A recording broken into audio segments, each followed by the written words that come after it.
Hello, everybody. How are you? Welcome back. We've got a very special guest with us here in the studio today. Yes, welcome to BOOcast number 3. And appropriately, we have 3 people with us today, as you may be able to see. Who's that? This is my sister. Hello. Guitarist, artist, DJ, brilliant musician, guitar teacher, extraordinary person all round, Bonita Jean. Much like my sister. Must run in the family. We're absolutely so happy to have you here all the way from Australia. It's an honour. We've just had a mad tour of Scotland. Well, you guys have. All the way to the top and all the way back down. Yeah. And I met them in Glasgow for the important drinking portion of the holiday, which was great.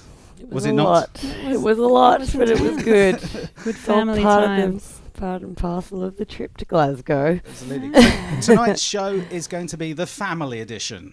So welcome and thank you for being part of the Boo family, all of you out there. How are you? Are you enjoying the heat? Is it good? It's pretty intense. It's very Australian weather, I've got to say. Yes. You must feel right at home. I do. I've brought the weather with me. Although at home it's like probably... You're going to do a Crowded House song now, are you? I won't put you through that. We wanted to talk to you about various aspects of your musical life because you've been involved at all levels of the industry, from indie record shops to major label stuff to recently you started doing vinyl DJing, all sorts of things. So one of the things I wanted to ask you that super creative people can find difficult is, how do you balance your creative life with your day job or day jobs, or how have you done that over the years? That's been a challenge for me for my whole life, really. I spent a lot of probably the last 15, 20 years focusing on the 9 to 5 and getting the money and saving the nest egg so I could one day do the creative thing. But I found that constantly meant I didn't have enough energy to do the things that I love. And I'd take annual leave and be like, I'm going to make all these creative things and go for a jam and do this and that and the other, but it would never be enough time to really focus on a project and finish it. And that's why I really respect what you guys do, because you both work and pump out what you pump out. But it's only now that I've sort of got multiple streams of income, I've quit the full-time grind, that I'm able to balance it with fun, creativity, and work. So you've basically found sort of a flexible way of living that accommodates. It takes time. That's a really important step to take, isn't it? When you finally go, hey, hold on, the perfect time is never going to happen. I better start making it happen. You've just got to trust that if you do it and your heart's in it and it's bursting to come out of you, you've just got to go, well, I may be poor and have to eat baked beans, but at least I'm doing what I love. Yeah. And then opportunities come your way and you're able to survive a bit better. And fortunately, we all love baked beans, so that's especially me. Very good news. Well, speaking of opportunities coming your way, I wanted to find out a bit more about how you got into DJing with vinyl. Well, it was a bit of an accident during lockdown and before. Like, I had friends. My friend Lorenz at Scratches Records wanted my help and helped me so much during lockdown by letting me be the lister of all the records and whatnot. And I came across lots of records in the process and collected a bit of a side collection. And just because I collect vinyl, and also Papa Disco Records, who's sort of run by promoters and DJs, Gons and Lucius, and they taught me a lot. And then I ended up with heaps of vinyl, and I kind of thought, well, maybe I should just DJ and what's involved. And then I did a course. I actually did a course called Spin Sisters, which is a female vinyl DJ. Well, it's for vinyl and digital, but it sort of goes into being a female and like how different it is for females in terms of it's a bit of a male-dominated culture. Nothing wrong with that, but you have to put up with guys trying to crack onto you while you're trying to mix, and just it's kind of tailored to women in that way. So I just gave that a crack. It was an online course. So was this during the lockdown? Yeah, and it sort of meant I could just learn at my own pace. I got my 2 decks and my mixer, and I just played around. But I learnt the most just from plunging myself in the deep end and playing out. And I was super nervous, but then I was like, oh, I'm making people dance, and half the time they're not listening anyway because they're busy talking. So are there many female DJs in yeah, Sydney? there's heaps. There's collectives of them. Queen Bee Collective. They're building sound systems. There's Honey Trap sound system. It's becoming quite a thing, which is awesome because... So you've got a lot of women have got your back. Yes, 100%, 100%. And I have theirs, and it's nice to have that encouragement, you know, from men and women. I haven't had anyone say, "Oh, you're a female, you shouldn't be DJing." Have you ever had that at all? No, I had Gons going, "Why aren't you DJing? You just play songs." And I'm like, "Well, I'm not good enough yet." He's like, "Just play songs." I'm like, "Okay." Oh, that's good to hear. So yeah, it's been a happy surprise. So that wasn't your first experience of vinyl, though, was it? Because no, and we've already been sworn to secrecy, so we're not going to mention the company, all right? So don't bother asking. Sorry, but you worked for a very, very, very large. I'll say very again. One of very the big labels, yeah. And that I looked after independent retailers, and I was sort of helping them.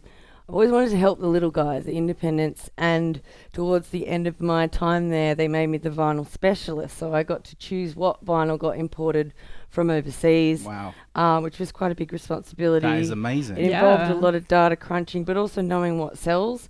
But you've got to be really careful about how many units you bring in, because if it doesn't sell, it becomes obsolete, and then the warehouse isn't able to store it. So what happens to obsolete records? You can use your imagination there. I'm not at liberty to say. Oh, really? But have we got an NDA in place?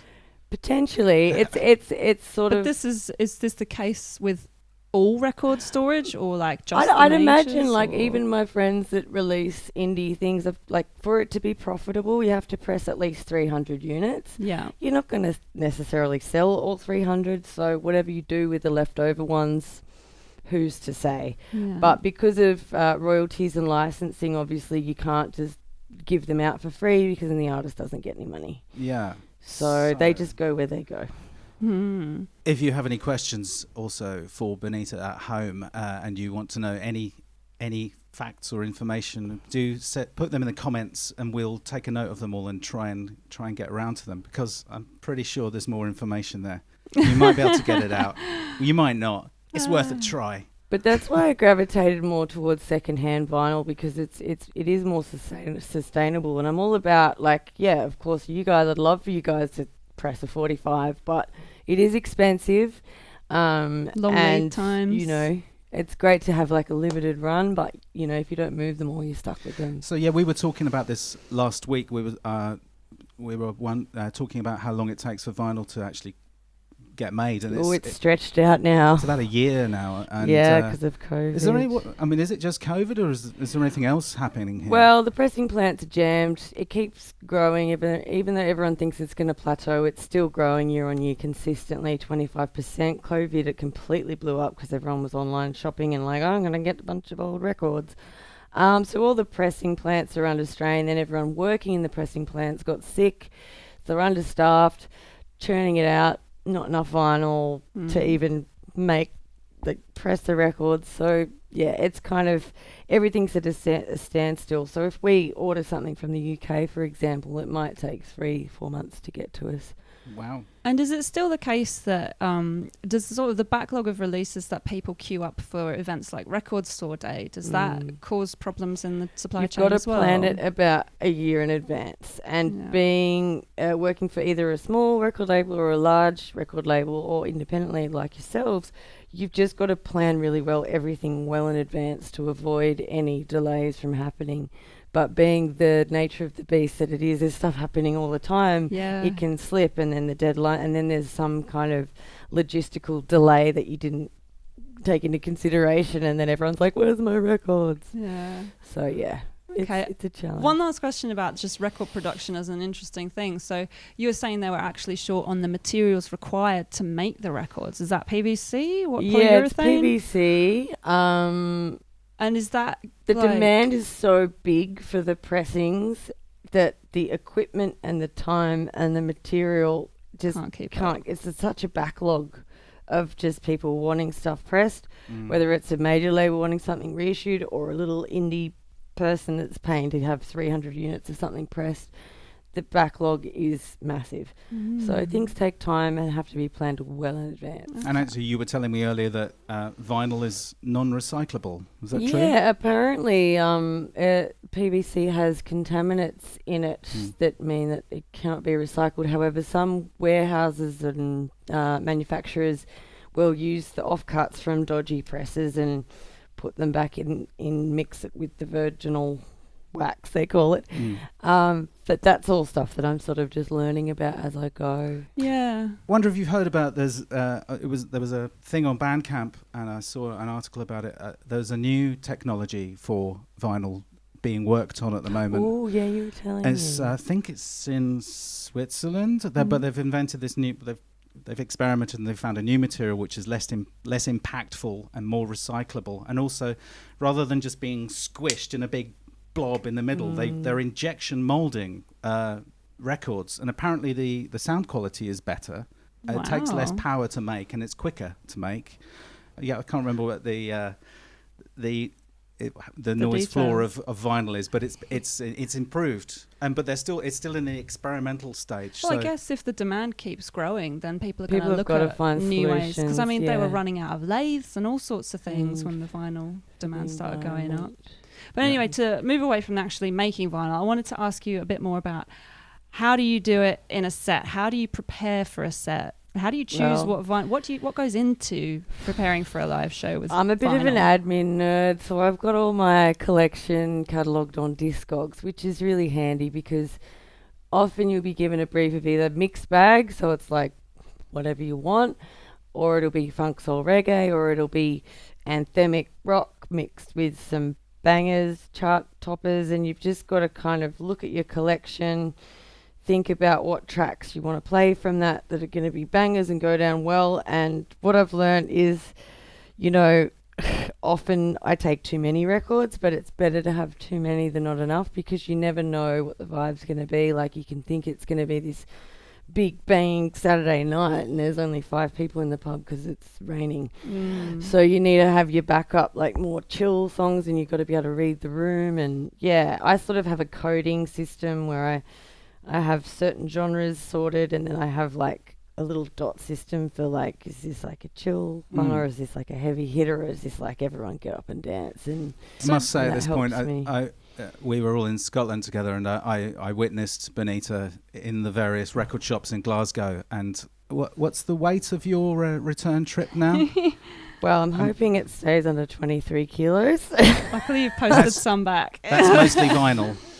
Yeah, I love the dig. Because you know songs, but you don't have them on vinyl. And with laptop DJs or CDJ people, like, they can just download the tracks. So when you get people coming up to you with requests, it's like, I don't know if I have that. But, as a DJ, you shouldn't really be doing requests unless the person's really nice and it's a good song.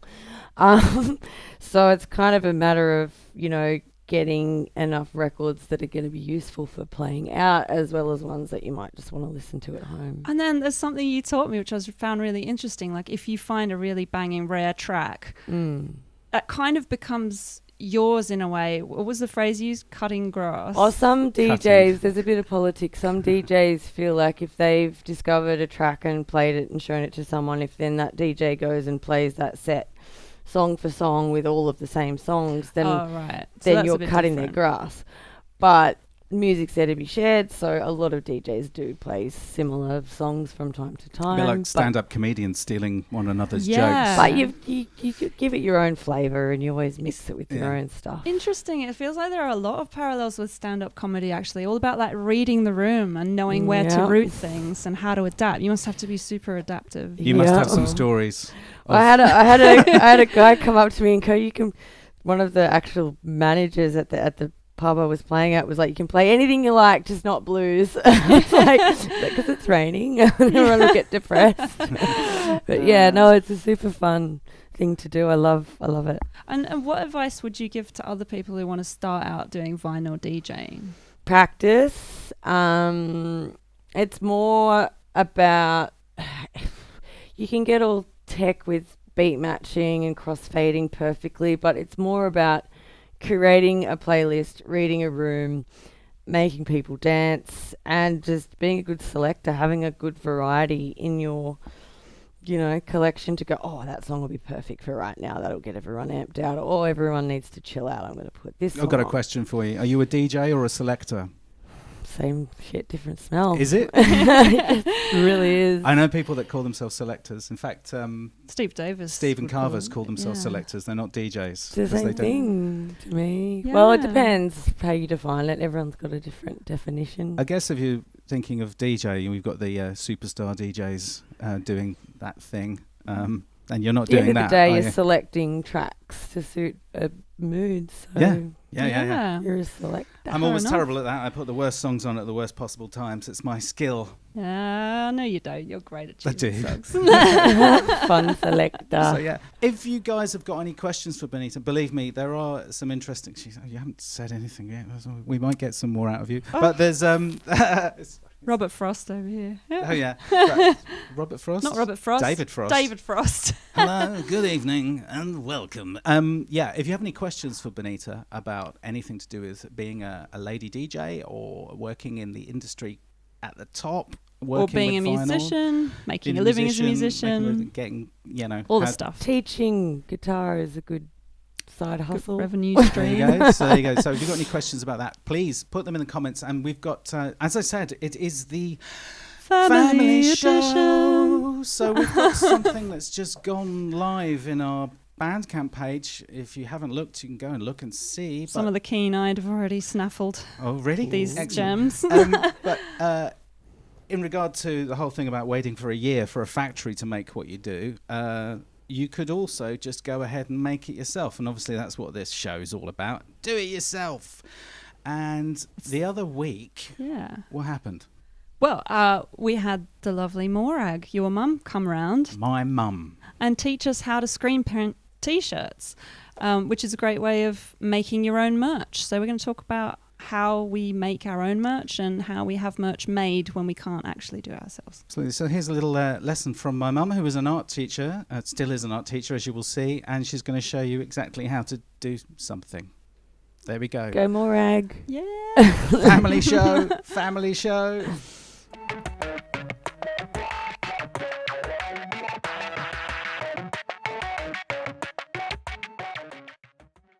Right then, Bree, these are all the things you're going to need to do some printing onto T-shirts. Okay.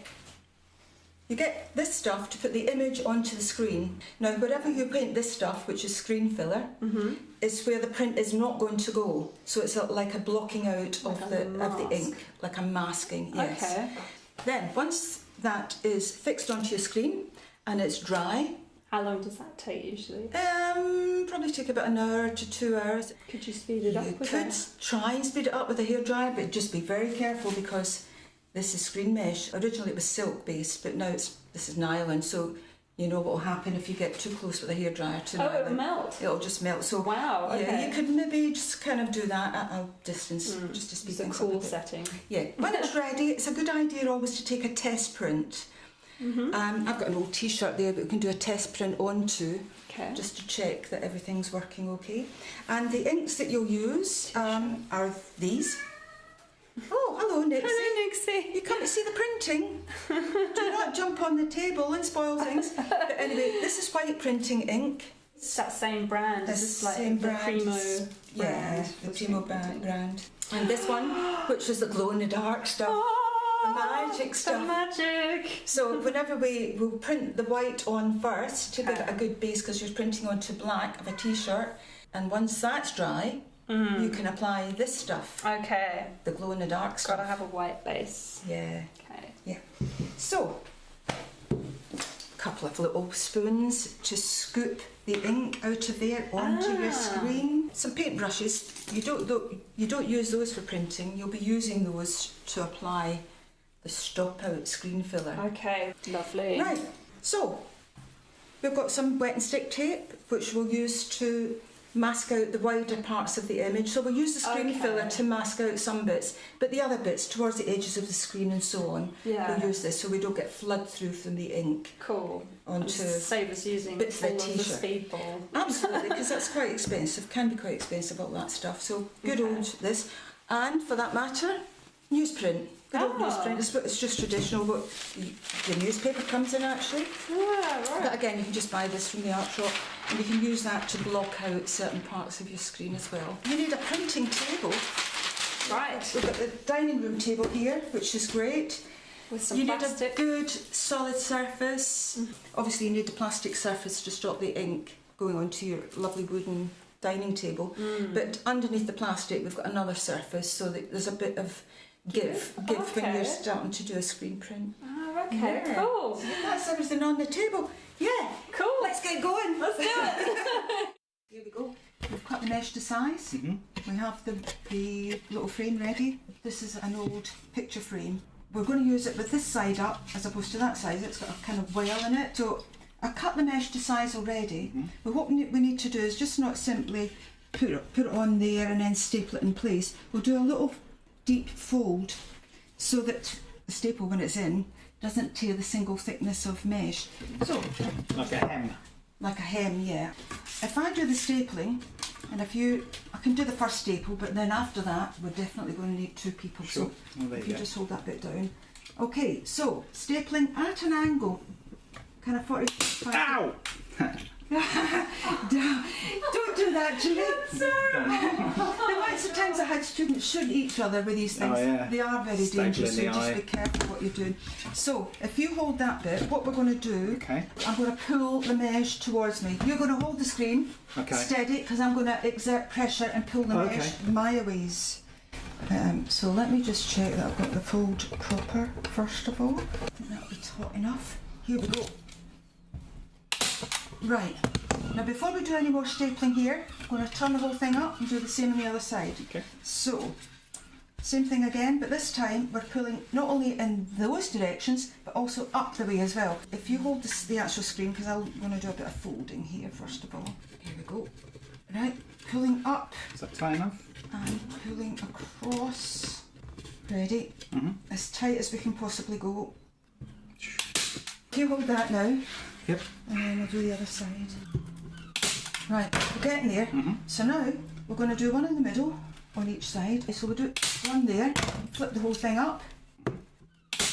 Right, and this side. So now it's starting to get a little bit tighter. They're a devil actually to get out. You can get special staple remover things. There's one attached to the back. Actually, That's what that's for. This bit. I always use that to you can ping them out like that. Sort of. the staple removers are like teeth, and you got the bite into it. and you those go, things. More torture devices for children. Yeah.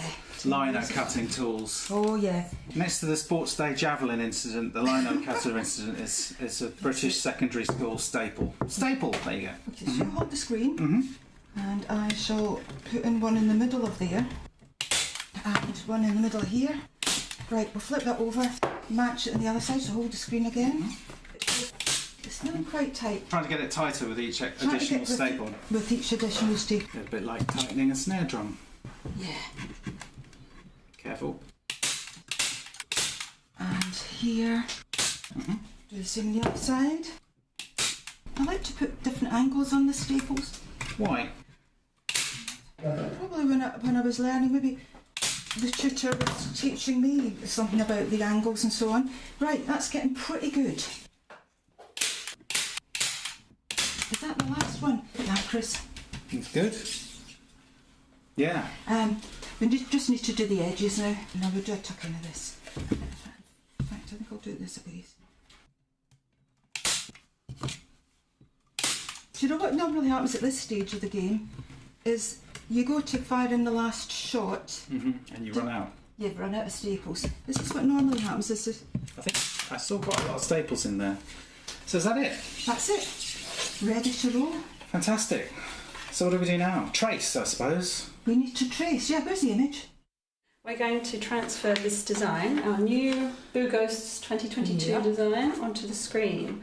And we can see the old design is still there from when we did it originally. Yeah. There's two ways of doing that to fix it to the screen. If you didn't have a light box, you could take it the whole thing to a window, put the image onto the glass, trace through the image onto the screen with the whole thing. It's a bit awkward to do, mind you, because this is quite heavy and you need a proper ledge, but a light box is great. So we have a light box, and we will very carefully put the screen over the image, we have to be very careful that we don't go too close to the wood of the frame, because when you start to put the ink through the screen, flooding happens of the ink and it ends up spoiling your design. So stay well away from the edges of your print. Okay. So you want to trace through the image onto the screen, and as you do it, be careful that you've got not too much hand contact onto the mesh. Okay.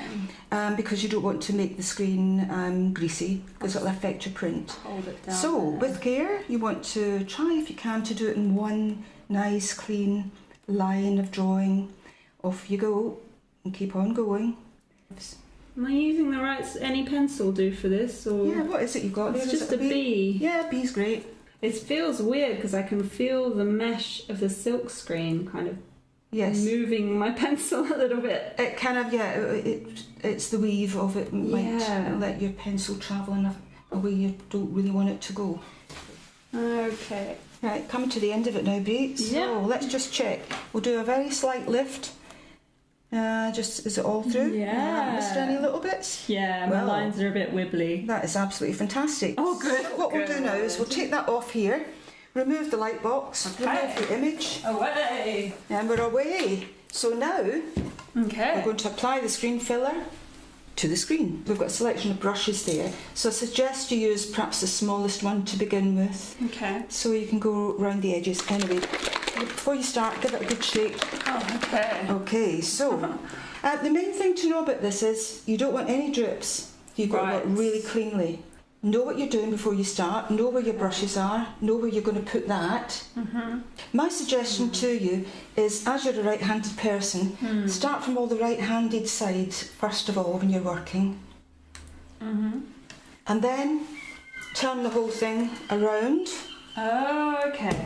And always when you're working, don't come in like this from the line, that's bad practice. Come in from the outside edge, you probably know that anyway, you're an artist yourself. Good to know though, yeah. You have to really remember to work as clean as you can, because if you get any blob landed here or on the table, you pick it up very quickly onto your hand, and before you know it, it's dabbed itself Should onto... we have some kitchen roll handy for wiping it up maybe? Well, this is a plastic surface, so we'll just work clean. Okay. Once you start, Just don't drop any. Don't drop anything. That's the thing. Okay, so we've loaded up the brush with a little bit of, Yeah, that's right. what's it called again? Screen filler. Screen filler. Okay, Right, so very carefully apply it. Get the feel for it first. You'll find with a fine brush you can only go so far. Go back and get some more ink. Yeah, okay, yeah, it's thin like ink. It's Yeah, not it's thin so, like ink. I was expecting something more viscous like paint. Yeah. Once you've got the hang of it, swap to the bigger brush, and you can... I always say to students, the best way to work is use the biggest brush possible. Okay, so what I've done here, is that thick enough? Well, it looks all right, but the way to really thoroughly check is lift the screen, hold it up against the light and look through. Just check that it's stopping out, light coming through. Yeah. So it's working, isn't it? Yes. I think it's pretty good, Yes, yeah? it is. So you're doing well. It's just carry on. It's amazing. It looks sort of pixelated because of the mesh. It is.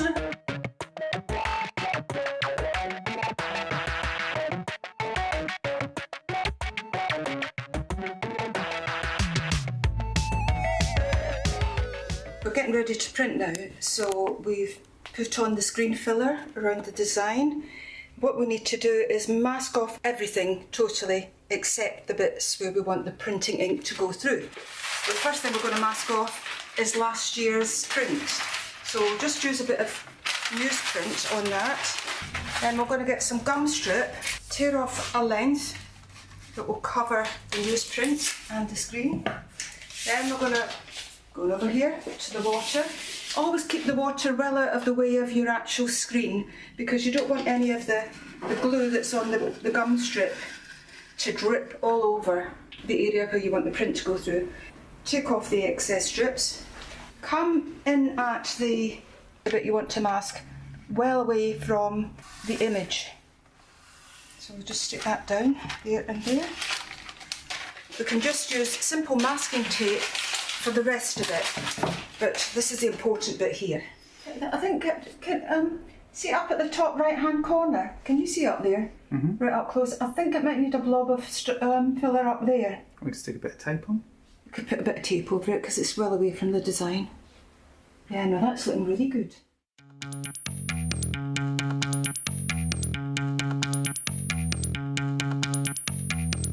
Eating sour cherries, I'm your friend. It couldn't last all year, try again. Eating sour cherries, I'm your friend. It couldn't last all year, try again. Zebra crossing a red light, birds in city sing all night. Zebra crossing a red light, birds in city sing all night.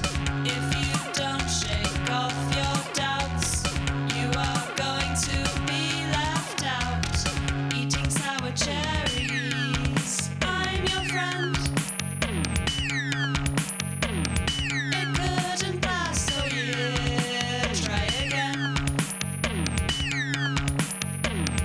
Eating sour cherries, I'm your friend. It couldn't last all year, try again. And there you are. Homemade t-shirts. Yeah. And That was awesome. they are extremely limited. They're on sale now. If you want one, go and Just grab bought one. one. Yep. In fact, she's not the only one. They are going surprisingly very, very fast. We haven't even mentioned this anywhere on our socials You may yet. not actually see, but it does glow. Sorry. Yeah. Seems strangely inappropriate. But yeah, so there you go. And if you buy these from our Bandcamp, you'll also get our first EP, AC EP, to download for free with them as well, with either Goodness. t-shirt. Came out 10 10 years years ago. So this is our ago. 10-year Hey. anniversary joy thing. So we're all, we're celebrating the 10-year Booniversary. You've had some comments, haven't you? We have. Andrew Kay said we should sample those staple hits for a rhythm Yes. sort of track. I actually had to go through the entire thing and duck them because they were so loud. It's amazing. Just Stapling. like bang. And yeah, it was just, that took a while. But yeah, my mum's a brilliant teacher. She's that always was been awesome. teaching. And hello, Mum, if you're watching. Hello. Hey, Maureen, you rock.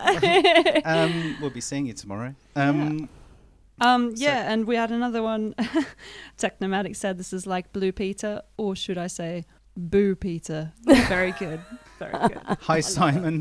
How are you doing? Welcome back. I see your sense Love- of humour has not been diminished by travelling the world. Fantastic. So if you want to do the screen printing process yourself, hopefully that's enough to get you started and get going.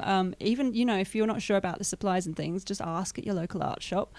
If this seems a little daunting to you, then you can actually get merch made. There's quite a large number of companies now that do drop shipping. Nearly made a bad word there. Drop-watting. Shipping and print on demand. So you can basically just send them your design. So or you can support a local screen printing business and get them to do a short run for you. The more t-shirts you print, the more economical it is. So if you order like 100 t-shirts, you're going to have a larger markup, which might be better for your band. But if it's not worth, you don't have the space, you don't have the storage space, and you can't ship it all out all the time, it's much easier to do it all online, and that is possible too. There are a few companies that can do it. I can hear Nixie. I can hear Nixie. They won't be So- able to hear her. You can I'll let her in. Another family guest on the Boo Family She Show. wants to be a part of it. But yeah, do your research with t-shirt companies. There are loads of different types of t-shirts to print on, loads of companies that do it. Some of the big ones are Ink Threadable, T-Pop, Printful, and Fuel. Nixie's going to just walk around meowing with us now. That'll be nice. There we go. There she is. She missed us while we were all in Scotland. Meow. She's gone quiet. She's like, yes, I've got everyone's attention now. She's part of the That's good. band. Yeah. But yeah, so yeah, some of the companies, Ink Threadable, T-Pop, Printful, and Fuel are some of the big ones. Compare prices, order samples, because it's really good to test your product first and make sure it And meets t-shirt your standards. This is the main thing, though, with dealing with other people, is to check the quality before you get it, and it's quite time consuming. It is. And we've had glow in the dark T-shirts made before. Lots of different companies. That didn't glow? Well, they weren't as glowy as I would have liked. We've put, I think it's three coatings, passes. 3 passings of glow in the dark ink on these, so you can literally read your book by them if you're stuck for This has a good glow on it. we've got an energy crisis coming up, and you need all the light you can get as we head into winter. So there you go, free light from Boo. Yeah. I'm going to have to let her out the window. She likes running around and She's going going out the window. Yeah. So Nick, I mean, you're wearing it. Is it comfortable? It's very comfortable, and I love the teal colour and the little spots. It's quite different to the first edition Boo shirt that I purchased. Oh, Or was gifted, I it's think. quite cruel of us to make you buy these things, isn't it? I'm Really? pretty sure you may have gifted it to us, but anyway. I've got another question for Bonita, actually. Blanca asked, if you had to choose a track that could sum up your experience in the UK, what would it be? Ooh. Either Anarchy in the UK or It's a Family Affair Oh, I love by that Sly and the track. Family Stone. Is that in your crates? It's a Do you have family that affair. as your... No, I'm actually don't have that one. It's on the want Oh, list. It is a good one. And, one more question. What is the thing that you love most about playing music live? And whether it's DJing or playing guitar, playing in a band, is it different or is it the same thing? What I is it? think it's about energy at the end of the day. It's about an energy exchange and a vibration, and it's sending out a good vibration to someone that might be having a shit day and they go into a bar or they sit down and have a guitar lesson, and the music gives them something that they can't get just from sitting in silence. And that is healing, and has been healing for me and many others, and that's why people go out and want to connect and listen to music. That's beautiful. Very well put. I'm going to set up a little quiz. We're not going to answer the question, but have a guess at which company Bonita worked for. Oh, No, not don't. allowed. Not allowed. I was going to Not go at to liberty. something else, actually, was related to seeing live music and how great it is. If you haven't seen it yet, last month we were talking a lot about the Utopia Strong and Maths, who played in the Green Door store in Brighton. Chris interviewed both of those bands about their live rig setups for sonicstate.com. Those are on the Sonic State YouTube channel now, so I highly recommend checking them out. You can see a bit of their music, and it's almost like being there. Yeah, check it out. It's pretty much as exciting as it gets. Yeah.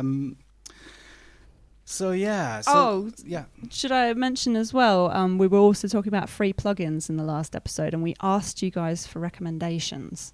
So I wanted to share these with you in case, they might be useful for you. So Gary Goldfinch recommended Chow Tape Model for analog tape emulation, and the Varispeed, which is a copycat IC400 software replica. Yeah, because my copycat died, and yeah, was it.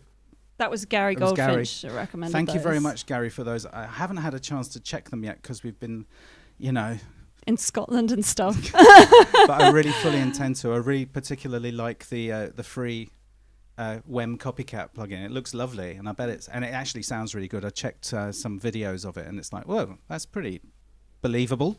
I'll pop Yeah. links for these into the chat as well, so you guys can check them out. Also, we had a recommendation from Preston Paris called Emergence, which is a real-time granulator which continuously records the input signal into a buffer, and then the content of the buffer is played back as many short pieces of sound, which are called grains, which you guys probably know.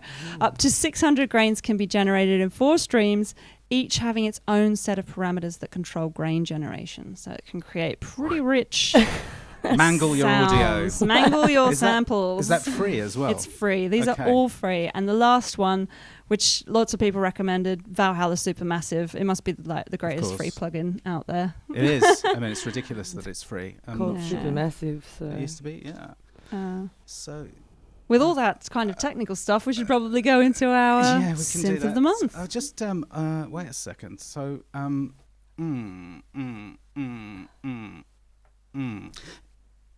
yes, So synth of the month. I think this is possibly the synth that I would rescue from the house if it burnt down more than any of the others. Bold statement. Yeah, that's a huge statement, right? Can you just see? We've got a lot. Have yes, you got might one? be able to see it behind us. It's beautiful. So here comes synth of the month. Yeah, come on, let's do it.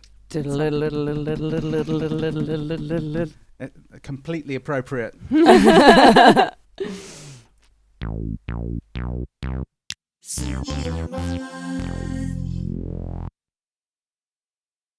The BOOcast synth of the month is the MFB Dominion 1.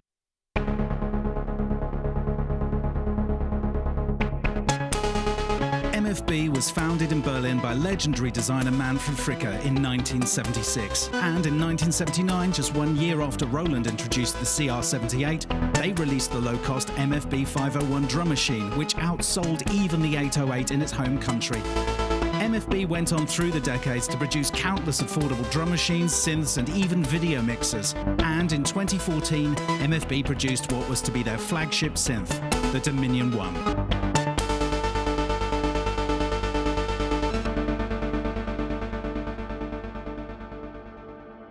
Now this synth is blimmin' lovely. So let's have a quick canter through the front. So we've got 2 ribbons, one for pitch, one for modulation. The oscillator section, we've got 3 VCOs. There's also an FM section. There are LFO1, LFO2, and LFO3, ADSR1, ADSR2, and AD3, so that's 3 envelopes. There's a multi-mode filter section with 12 selectable discrete filter types. There's aftertouch modulation levels, there's glide levels, and there's a sequencer and an arpeggiator. There's also a section where we can control our presets and the destination for our velocity settings. So if we go to VCO1, the oscillators range from 32 to 1 foot, so. And the tuning on VCO1 is global, so this controls the tune of the whole instrument. It goes that far. And over on the left, we have Mod Select. Now, this adjusts the various modulation sources we can have. These are the same for all of the oscillators. So we've got a level, which is connected to LFO1, pitch to LFO1, pitch to LFO2, pitch to ADSR1, pulse width modulation, and pulse width, which is a manual control. Now, these are all only selectable one at a time, apart from the pulse width manual control, which you can select and set, and it stays with you while you're using one of the others. But the interesting thing here is you don't just have pulse width modulation on the pulse, you also have pulse width modulation on the saws.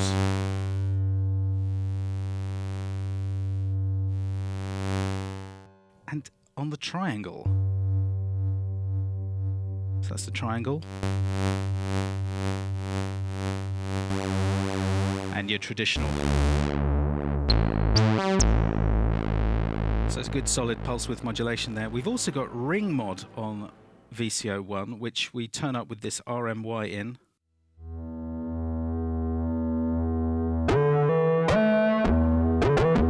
And this means that VCO1 is now ring modded by VCO2.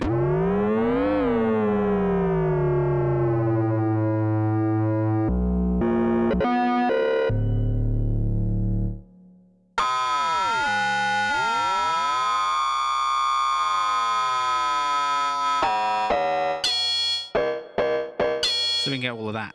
VCO2 is pretty much the same story. We've got all the same modulation sources here, but we also have a digital ring mod.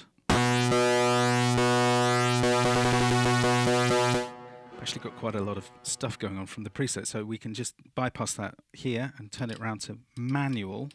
Whoops. Enter.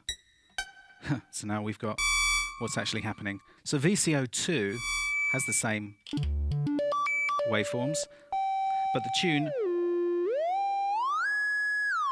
on both 2 and 3 are wider than on 1, and we've also got a different ring mod.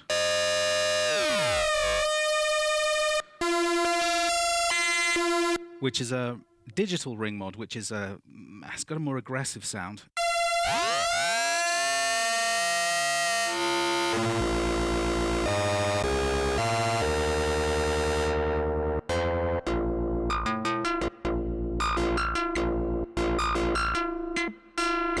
We've got nice clangorous stuff there. As I said, we've got all the same modulations on each of them. VCO3 it also has a ring mod.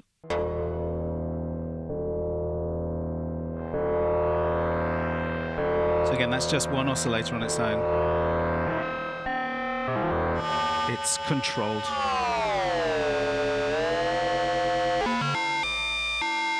by VCO1.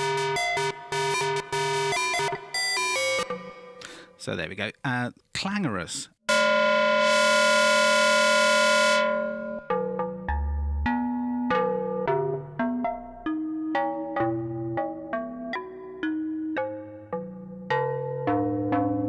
So yeah, see, with all of these modulation possibilities already just in the VCO section, there's a real temptation to go, well wonky. There's also sync on VCO2, which syncs to VCO1, and sync on VCO3, which syncs to VCO2.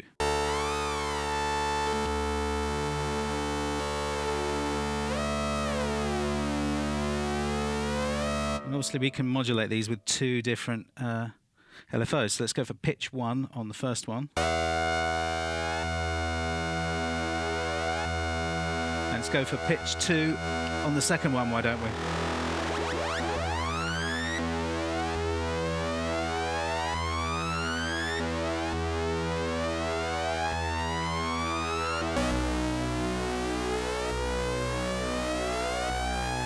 So then we've got two synced VCOs connected to the two LFOs here. Okay, on top of all that, at the bottom of the oscillator section, we've got an FM section, which gives you multiple controls over everything. Now, the writing's tiny. I'm going to have to lean around to see it. What have we got here? So you can have it off. Stop sniggering at the back. So what this does is it gives you FM control of oscillators 1 and 2 by oscillator 3. So let's just turn up oscillator 1, put it into a saw.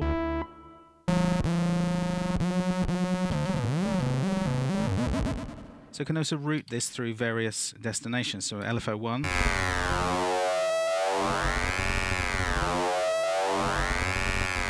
Brings in the FM mod with the LFO. We've got LFO 2 as well. ADSR 1, so we can use the filter envelope.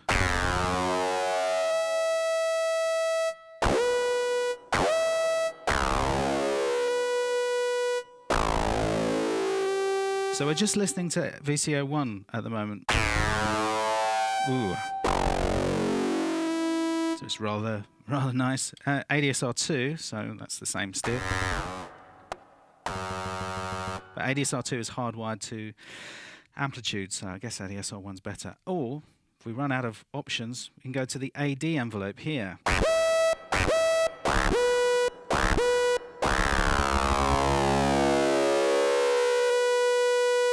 So then you've still got control over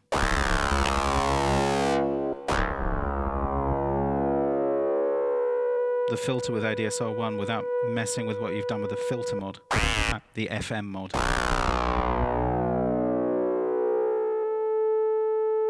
It's also possible to get FM signals in through the FM in jack and use something else to FM modulate your oscillators. Okay, onto the mixer. So the mixer gives a little bit of drive into the filter. If you go high,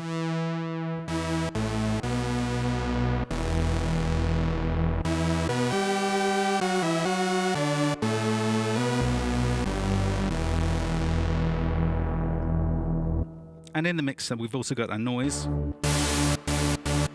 You can also add an external signal through the external in jack. So the filter's pretty cool. So as I said, we've got a multi-mode filter here with 12 selectable filters inside. So low pass 1 is a 24 dB. And the resonance is over here.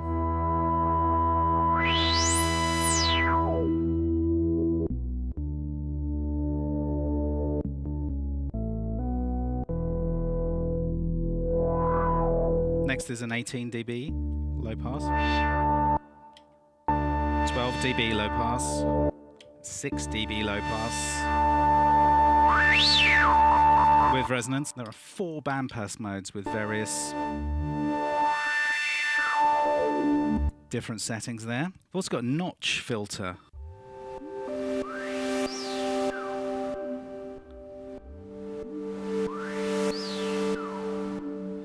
take the resonance off,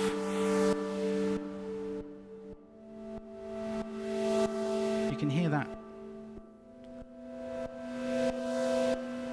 slightly SEM-like phasing quality to the filter there,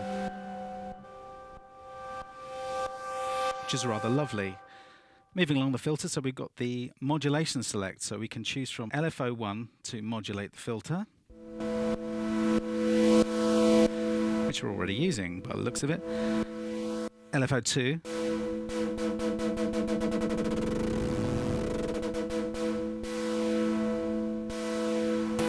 VCO2,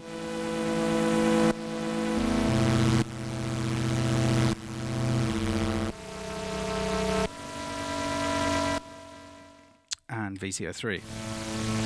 There's a lot of sources of modulation there. Obviously we've got this patch bass, so we can do other things as well. So there's a cutoff knob. Hey, I mean, that's in notch mode. Let's go down to LP1 again.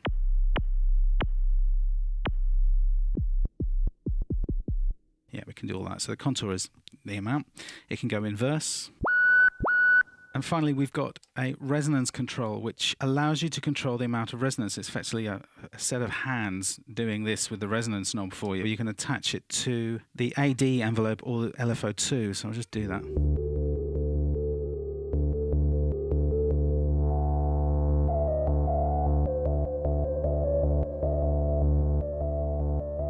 So now we've got LFO2 set to sample and hold, controlling the amount of resonance. Let's, we can put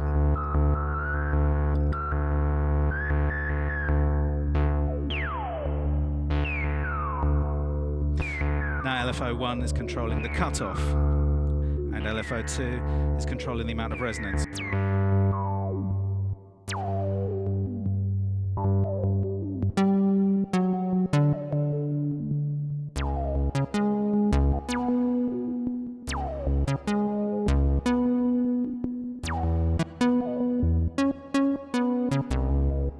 LFO2 can be sent to the VCA, so you can make nice rhythmic patches with it.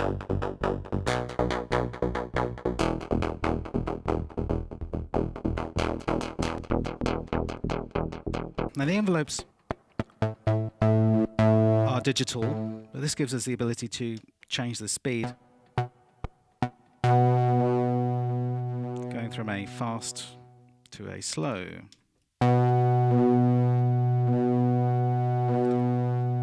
So that's a much slower decay time. Similarly, the LFOs are digitally controlled as well. So we can go, when we select Shift and LFO1 speed, we can have the LFOs as slow as 1 cycle every 40 seconds.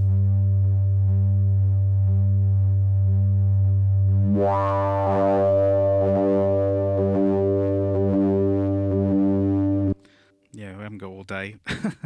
And as fast as 1.2 kilohertz, something like that.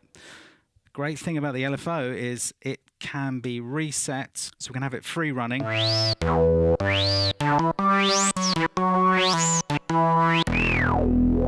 Or we can have it re-trigger with each key press. And we can have it re-triggering and in one-shot mode. So here's a sound that utilizes the one-shot mode.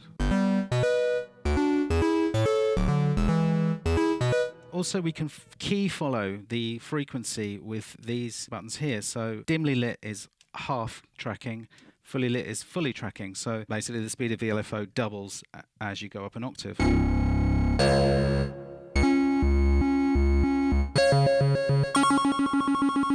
But because this LFO goes so far up into the audio range, we can use it as a fourth oscillator, and all we need to do there is take LFO2 out and plug it into external in. Oscillator 1, oscillator 2, 3. That fourth one is the LFO.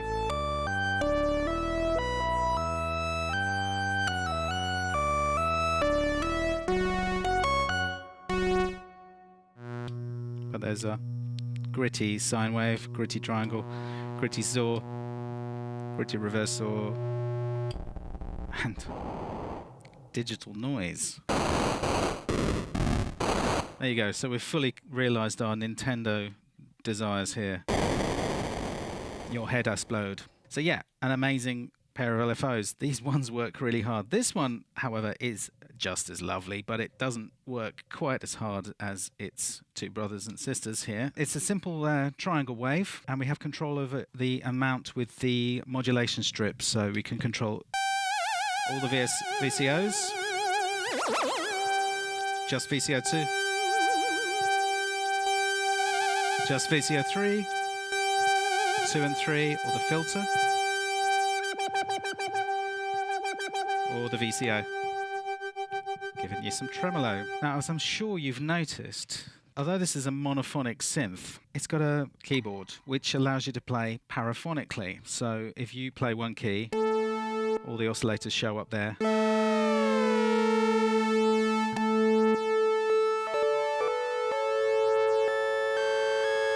So yeah, it's not polyphonic, but it does give you a lot of options for that kind of... it changes the way you play when you've only got... And obviously you've got all of these sync options and all the modulation options going on there as well. It's, yeah, pretty cool. So despite its clangorous tendencies, you can also get it to sound rather mellow and lovely.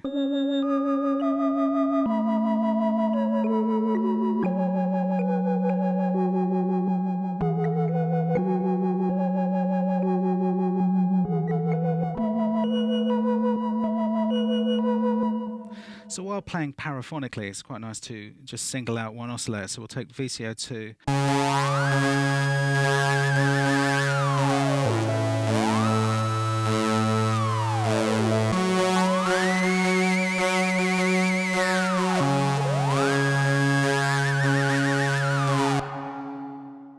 Moving down from the ribbons, we get the Aftertouch mod knob, which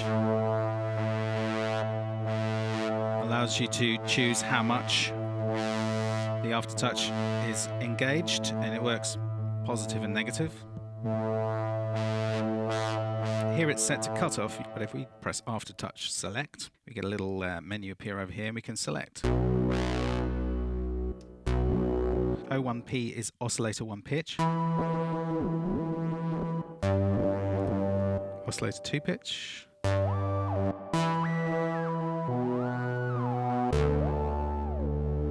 when we select OAA, this will engage the modulations that you've selected on your oscillators here.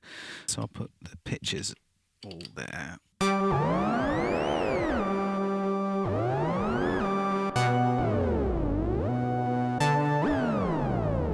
Also got a glide mode.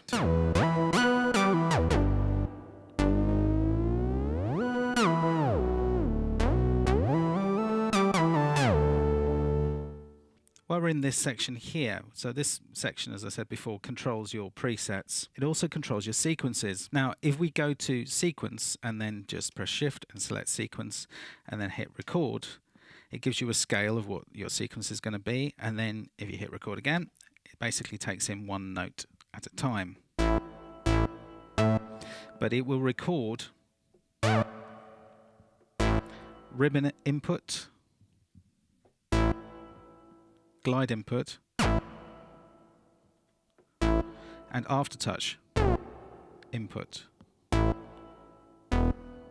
and length of note.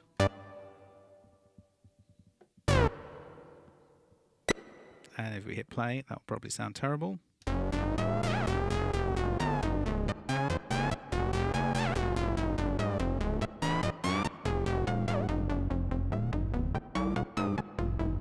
You can also add rests and stuff. And you can transpose it by pressing and holding shift to transpose.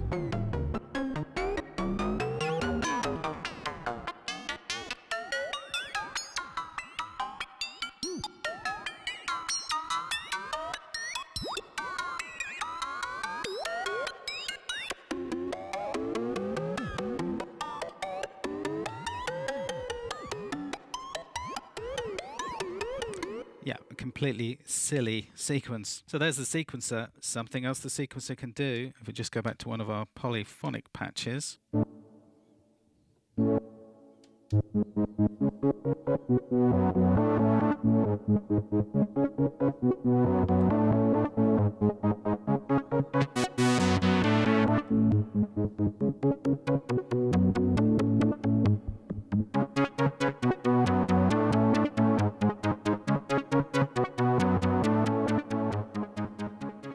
So this select knob here can do a lot of things. It can take us into manual. It controls our MIDI channel. It can choose whether or not our sound is going to be monophonic or 3-note paraphonic. The selections around the top give you a choice of where to send your velocity signal to. So you can go to the VCA, fine, and the filter.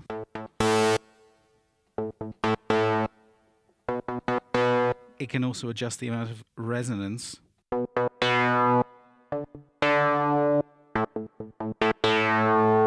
So the harder you hit it here, the more resonance you get. These all go negative as well, so here, pressing it gently, the resonance is up. When you go hard, cuts it back.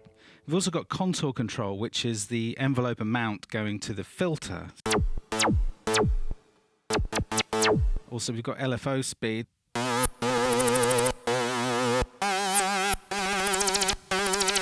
With this selector, we can also send velocity to the envelopes, each of them individually or together, and control the attack, decay, and release time on all of them, or the attack and decay time on the AD envelope.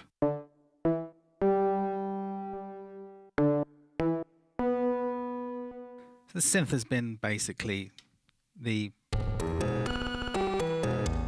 backbone, spine, and pelvis of our music for, well, since we've had it. And they're, okay, when they came out in 2014,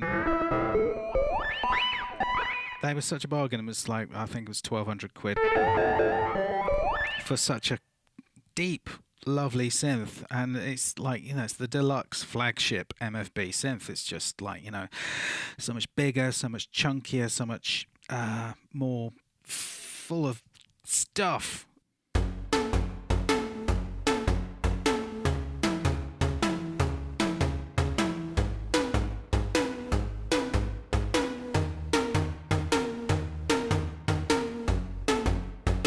While it's capable of all these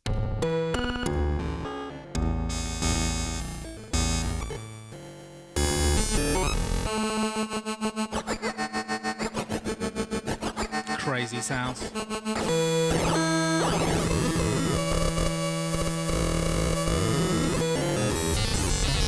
it's also capable of being very, very warm, lovely, and even, dare I say it, a little bit sad.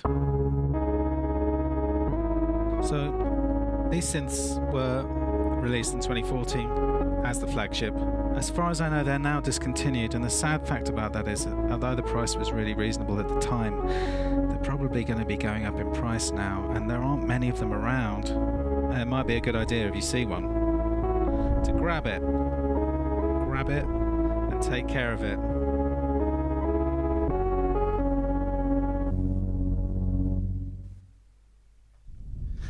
Wow. So there you have it, the beautiful MFB Dominion 1, and yeah, awesome. What a lovely synth.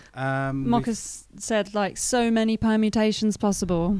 Yeah, and that basically is the synth that we used to build Radiation from, because we got it in 2014, and actually it was gifted. I was just asked. We played a show somewhere in Brighton. Where was it? Coachworks, okay, and I believe we smashed it. Is the Oh, it was a great that's what the day. kids The say. Australian expression. Is it really? Smashed it. And yeah, we were sat round afterwards around the fire. This place has chickens running around. Yeah, and, it's a cooperative. It's They really do nice. stuff. And I can't remember who I was talking to, but I was talking about MFB and how great they are and all the little drum machines and things they do. And started talking about the MFB Dominion one, going, God, I'd really love that synth. And we had no money at the time. And my dad had come to see the show, and he went, I'll get you that.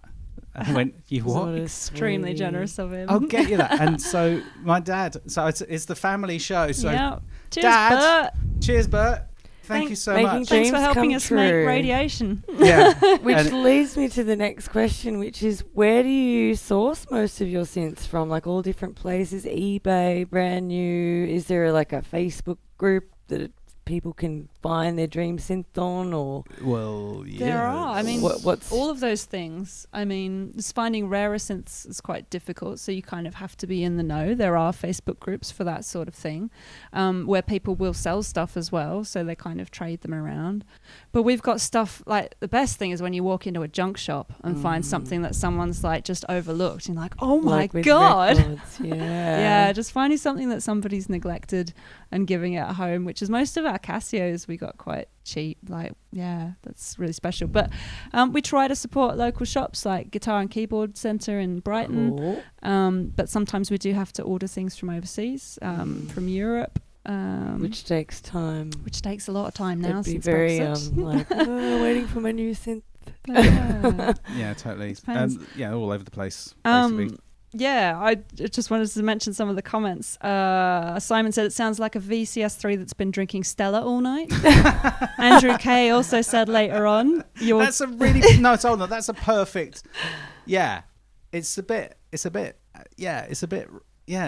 later like on, that. Andrew It's a bit K drunk. with a different sound said your Dominion sounds like it's had a few too many. And Yes, it does. I may it's have, a bit out of control.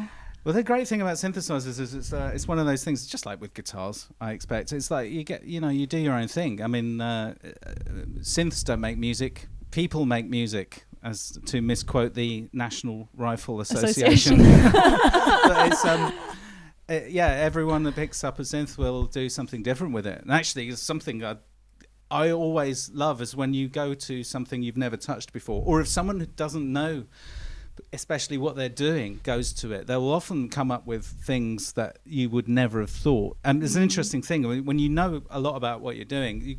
The danger is sometimes, I guess, to follow down the same path, too much. to do the things you know. Make it too pedestrian. Yeah, totally. Whereas someone like me is just like, oh, does that do? Yeah. we had a little jam the other night. It was great fun. Yeah. Wagyu said he's a little bit worried about MFB because since Manfred Fricker passed away, there's been little activity from the company. The domain of the website went down, but it's back up now. But the production of the Synth Pro Polysynth has sort of dried up. But I guess it's probably just as the business passes over, I think, to his son, it's going to take a little bit of time for them to make that transition. Yeah. But what a wonderful company. Fantastic stuff. We were talking about this earlier. It's such a... referencing back to Superbooth as well, is the way that some of these companies are so small and they're just people that love what they do. And if you can buy their products, then, you're directly supporting, real creative, lovely people. Keeping the engine moving. Yeah. I mean, I'm looking directly at the Base Station 2 right now. Oh, yeah. A direct link to Chris Huggett and the history behind that, the British synth over there. Yeah, it warms the heart. Yeah, doesn't it? Just to My do heart's this. warm. It does. And likewise, right now we're connected to all of you guys all over the world. We've got our New Jersey Massive here with Marco De La Vuta and Ed Francie.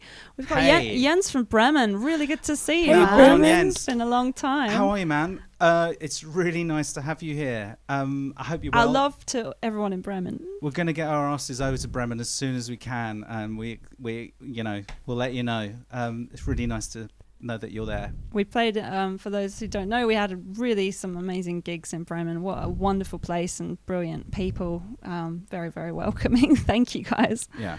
We got Stefan Lars from Sweden. We've got Moritz Schoenemans here. Wow. It's Hey, just Stefan. Hey, Moritz. such a joy to be connecting with you guys from all over the world. Thank you so much for showing up every time. It's wonderful. One last thing from me. What would be your favourite thing? Both of you can answer this separately. What is your favourite thing about being a DIY band? Oh, I can tell you what my least favourite thing is. What? It's hard work. Yeah. It is hard work. And the PR side of is the it, which I hardest. tend to not touch, but Brie, you do that, Yeah, don't you? She it's the smashes hardest it. bit because it's very time consuming, and really we just want to spend our time making music. So yeah, although we love the process of making all stuff, making promotional stuff is just a really tedious part of it. But I mean, going back to what we love most about it, I mean, it sounds like I'm a control freak, but the first thing that came to my mind was control, because we do have control creative over our control. creative output. Yeah. Yeah. Nobody's telling us, oh, that's not commercial, or you can't, your single has to kick into the chorus in the first 20 seconds so that Spotify listeners listen to it. It's like, And you don't have to be None of ashamed that of something that you matters. made because you were making it to be a certain cookie cutter way. yeah, It's we your don't way. have to worry about Yeah, that I stuff. just finished the Are We Still Rolling book, the Phil Brown book, and the stories in there are absolutely shocking, where record companies